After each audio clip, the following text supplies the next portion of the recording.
இன்னைக்கு போய் பிரசண்டா என்ன பண்ண முடியும் பண்ணு. பெட்ஷீட்டாவது மாத்துங்க, படுக்கிற பெட்ஷீட் மாத்துங்க, பெட் மாத்தலாம் பரவாயில்ல. நீங்க சிரிக்காதீங்க, உங்ககிட்ட காசா இல்ல இருக்கே. வெறும் ஒரு 30 ml ஊத்தி 5 ஸ்டார் ஹோட்டல்ல சியர்ஸ் அப்படின்னு சொல்றதுக்கு 2000 ரூபாய் செலவாகுது. அவனுக்குன்னு ஒரு நல்ல பெட்ஷீட்டோ இல்ல ஒரு தலகாணியோ வச்சுக்க மாட்டான் வீட்டுல. சத்தியமா இருக்காது.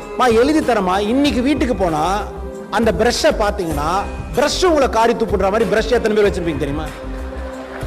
நான் பெருசா சொல்ல, உங்க பிரஷ் எடுத்து பாருங்களேன், அதை மனசாட்சின்னு ஒரு வாட்டி கேளு. ஏன்னா அதை எடுக்கிற வளர்க்க ஆரம்பிச்சிடுற. அந்த பேஸ்ட் வைக்கிறதுன்னு ஒரு ஆத்ம யோகியா, do I really deserve this? எவ்வளவு ஆகுமா? காஸ்ட்லி பிரஷ்மா, தங்கத்துல கைப்பிடி வச்சாலும் தங்கத்துல பிரிசில்ஸ் வைப்பீங்களா? எவ்வளவு ஆகும்? ஒரு நாளைக்கு 100 ரூபான்னு பிரஷுக்கு செலவு பண்ணா கூட 30 × 100 எவ்வளோ? 30 × 100 எவ்வளோமா? 3000 ரூபாய். ஆனா ஒரு வாட்டி ரூட் கனால் ட்ரீட்மெண்ட் எவ்வளவு ஆகும் தெரியுமா? டாக்டர்ஸ் கோச்சுக்கு போறீங்க. இதுதான் ஏன் சொல்றேன், வெல்த் கான்சியஸ்னஸ்.